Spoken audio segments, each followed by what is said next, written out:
In the golden age of R&B and soul, the greatest crime wasn't stealing money, it was stealing credit. I bet you're wondering how I knew. Many songs didn't belong to the people who wrote them, but to the voices that sang them loudest and stood in the spotlight longest. Legends were made, while real creators faded into silence. These aren't rumors, they're documented industry practices.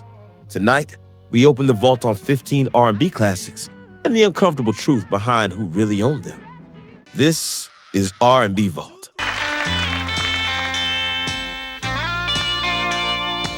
15. Tears on My Pillow, Little Anthony and the Imperials. 14. Rainy Night in Georgia, Brooke Benton, 1970. Over and by my suitcase, try. Brooke Benton didn't describe loneliness. He painted it in slow motion. Heavy rain falling, seems like. Rainy Night in Georgia felt like a late night drive with nowhere to go. But the song began with Louisiana writer Tony Joe White. A rainy night in Georgia. White recorded it first with a swampy, understated mood that barely traveled beyond the region. Feel like it's raining all over the world.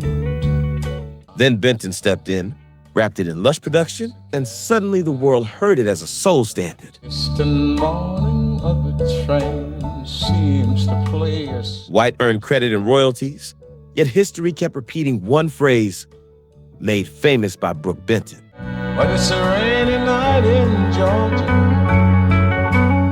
It's a cruel lesson. Writing the story doesn't guarantee you narrate it or own the memory forever.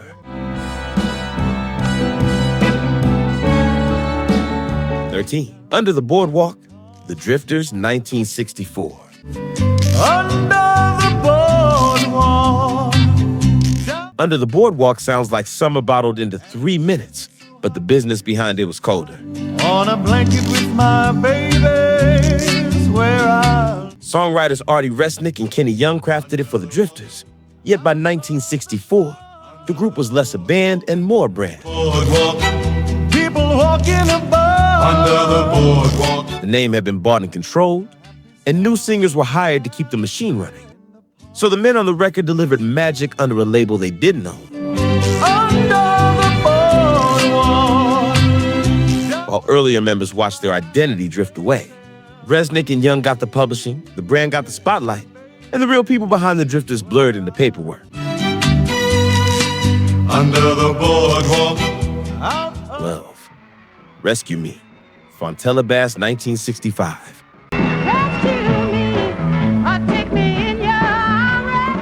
Fontella Bass sounded like she lived 100 heartbreaks, and Rescue Me proved it.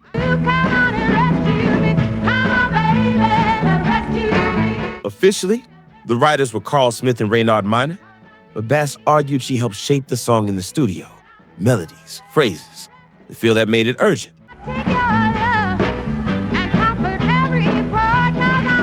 That matters, because publishing is where the real money lies. Bass spent years fighting chess records for recognition, while the record kept earning without her.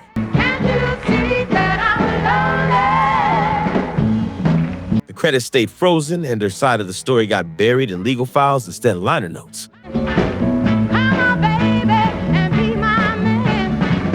Her voice made it immortal. The paperwork decided who profited, and that sting never fades. Quick reminder before we continue. Almost 97.5% of people watching R&B Vault are not subscribed. If this music has ever meant something to you, if these songs shape memories, moments, or emotions, hit subscribe now. Subscribing helps more than you think. It's how we keep this vault open and protect the soul of R&B. Now, let's get back to the music. 11. Higher and Higher, Jackie Wilson, 1967.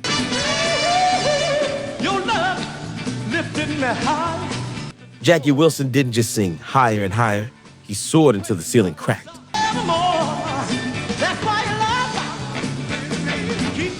Yet the song was written by staff hitmakers Gary Jackson, Carl Smith, and Raynard Minor.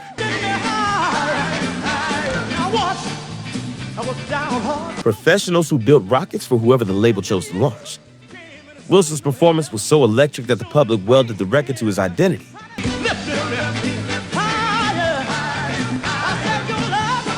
As if his voice created the melody itself.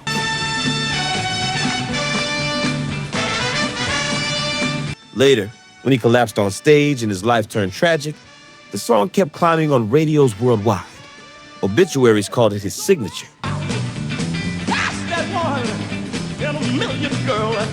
While the writers watched their greatest work become a nickname they didn't wear for decades after. 10. Soulman, Sam and Dave.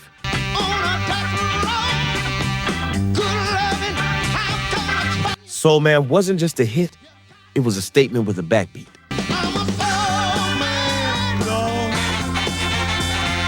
Sam and Dave became the faces, but Isaac Hayes and David Porter were the architects at Stax, writing in response to the turbulence of 1967.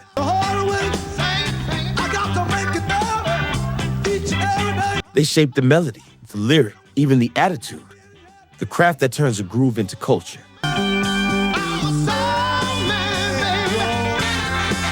Sam and Dave delivered it like they were born inside the record, and the public rewarded the voices they could see. Hayes and Porter got checks and credit lines, but the spotlight stayed on the singers, proving fame often first follows the microphone, not the manuscript.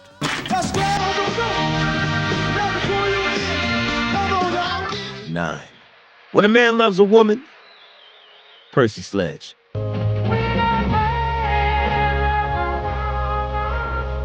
Percy Sledge didn't perform.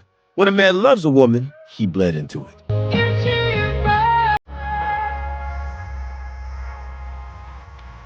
The story gets messy in the credits, names shifting, producers appearing, then disappearing as paperwork battled memory.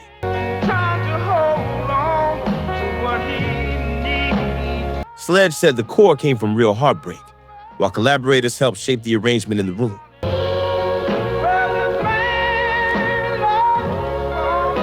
That's the dangerous zone in old R&B, where a great session can blur authorship and whoever controls publishing controls the narrative.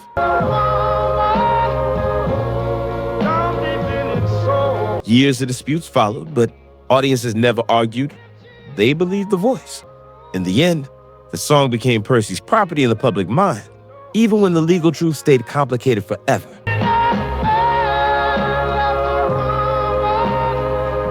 8. Unchained Melody, The Righteous Brothers. Your touch alone. Unchained Melody is treated like the ultimate love song, yet the famous voices didn't write it. Composer Alex North and lyricist Heiser Ray created it for the 1955 film Unchained.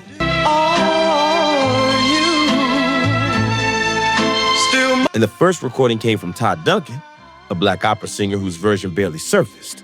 Then the Righteous Brothers arrived and turned it into a cathedral-sized ballad.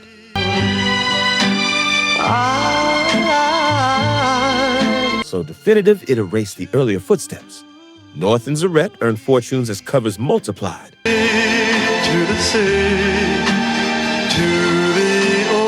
While Duncan's role faded from popular memory. It's the recurring pattern. The originator becomes a footnote, the interpreter becomes the monument, and radio plays the monument everywhere, endlessly.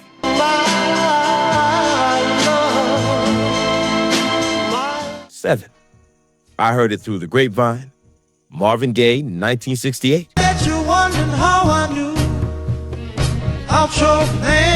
Marvin Gaye turned I Heard It Through the Grapevine into Paranoia you could dance to. It took me by surprise, I must say.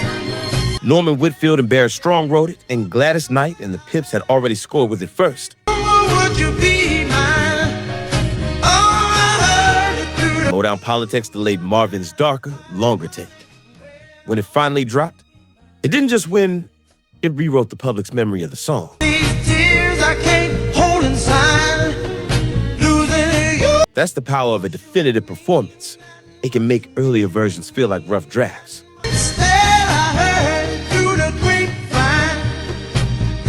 Whitfield and Strong kept the official credit, but the world started speaking in Marvin's voice, and many listeners quietly assumed the pen was his tool all along. People say believe half of what you see. 6. At Last, Etta James, 1960. At last. Etta James made At Last feel like the moment life finally stops running. Oh, in my lonely day. But the song was written in 1941 by Mack Gordon and Harry Warren for a big band film, long before it became a soul wedding staple. Like a song. For years it sat there, forgotten, until Etta walked into the studio and turned it into a slow vow. The skies above, they're blue. The original writers, already established, collected royalties without needing the spotlight. Etta collected the legacy because people don't attach their memories to sheet music. They attach them to a voice that sounds like truth. The night I look, That's why today, the title always points to her first. I found a dream. I found a dream. 5. Stand By Me, Benny King, 1961.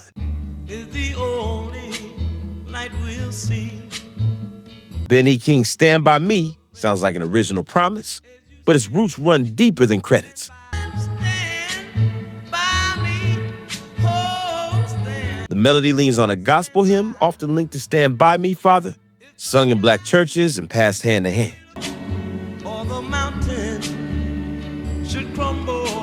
King and his team reshaped that spiritual core, secularized the words, and copyrighted the new version as a fresh work. And darling, stand by. It became a standard, earning millions through films, weddings, and funerals. Yet the communities that carried the hymn first, anonymous voices, never saw their names printed or ever paid. Here, the real steal isn't a hook, it's turning shared tradition into private property.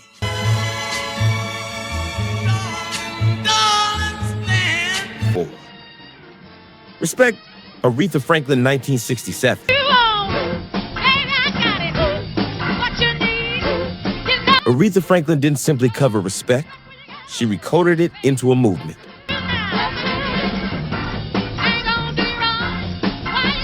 Otis Redding wrote it in 1965 as a working man's plea, but still rooted in his point of view. Aretha flipped the perspective, sharpened the rhythm, and turned the hook into a demand you couldn't ignore.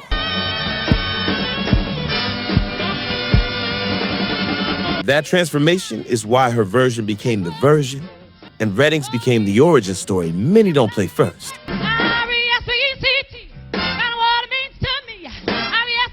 Otis even admitted it half proud, half stunned. That girl took my song. He got royalties, but Aretha got immortality.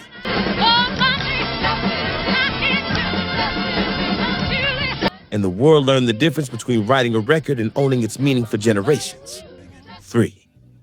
Land of 1,000 Dances, Wilson Pickett, 1966. He said, can you please tell me? Land of 1,000 Dances didn't become immortal because it became immortal because Wilson Pickett sounded unstoppable. I had to move my feet. Chris Kenner, a New Orleans singer, wrote and recorded the original in 1962, and it moved regionally, like a local party, not a national event. I'd never see you raise your hand. Pickett stormed in, tightened the groove, amplified the chant, and turned it into an explosion. Kenner received royalties, but the public attached the song to Pickett's voice, not Kenner's name.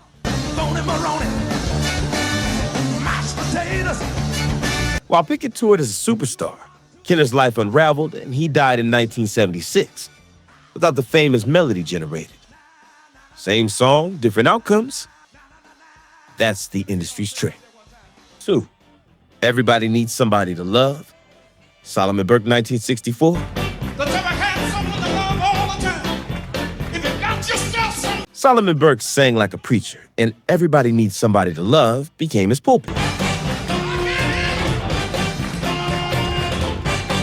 Behind the scenes, songwriter Burt Burns is often credited as the main architect of the song's structure.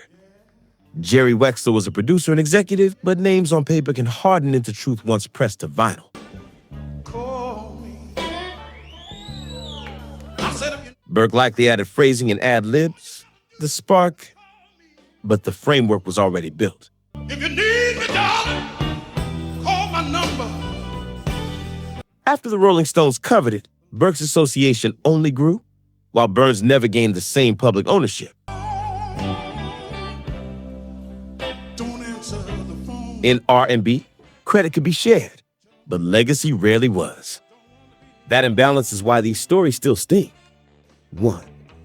Twist and Shout, the Isley Brothers, 1962. The Isley Brothers didn't just sing Twist and Shout, they set it on fire. The song was written by Phil Medley and Burt Burns, and first recorded by the Top Notes, and it went nowhere. Then the Isleys attacked it with urgency, vocals that hurt in the best way, and a performance that sounded like pure sweat. Suddenly, the world heard a classic so much so that even later covers couldn't erase the Isley imprint. The writers received credit, but the performers got the stamp of ownership culturally. And that's the twist in soul music. The loudest interpretation often becomes the original in everyone's head. That's how legends get built. These weren't accidents. They were systems. In early R&B, performers became legends and writers became invisible. Not because they failed, but because the industry decided who history would remember. So here's the real question. When you hear these songs now, who do you hear first? The voice or the pen? Drop your thoughts below. And if soul music still means something to you, subscribe to R&B Vault, because the hits fade, but the truth doesn't. Ooh, I bet you're wondering how I knew